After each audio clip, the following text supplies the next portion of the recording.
एक ऐसी कहानी जो सिर्फ एक युद्ध की नहीं बल्कि धर्म और अधर्म के बीच हुए महासंग्राम की है। महाभारत का ये युद्ध केवल हस्तिनापुर के सिंहासन के लिए नहीं लड़ा गया था। ये तो सत्य और असत्य, न्याय और अन्याय के बीच का अंतिम निर्णायक युद्ध था।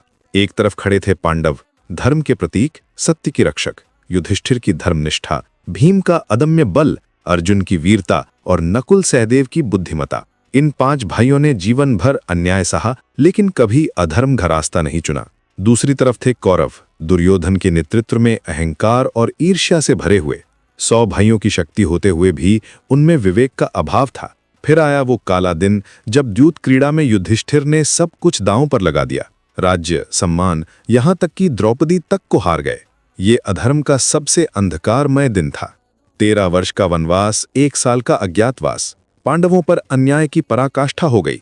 लेकिन जब कुरुक्षेत्र की धरती कांपने लगी, जब 2 सेनाएं आमने सामने खड़ी हुईं, तब भगवान श्री कृष्ण ने घोषणा की कि यतो धर्मस् ततो जया, यानी जहां धर्म है वहीं विजय है। ये केवल एक उद्घोषणा नहीं थी बल्कि सनातन सत्य की पुष्टि थी। अंत में जब धूल बैठी तो पांडवों की विजय हुई। ये विजय केवल युद्ध की नहीं थी बल्कि धर्म की अधर्म पर, सत्य की असत्य पर, न्याय की अन्याय पर विजय थी। महाभारत हमें ये शाश्वत सत्य सिखाता है कि चाहे कितना भी समय लगे, चाहे कितनी भी कठिनाइयां आएं, अंत में धर्म की ही विजय होती है। अधर्म कभी स्थायी रूप से विजयी नहीं हो सकता।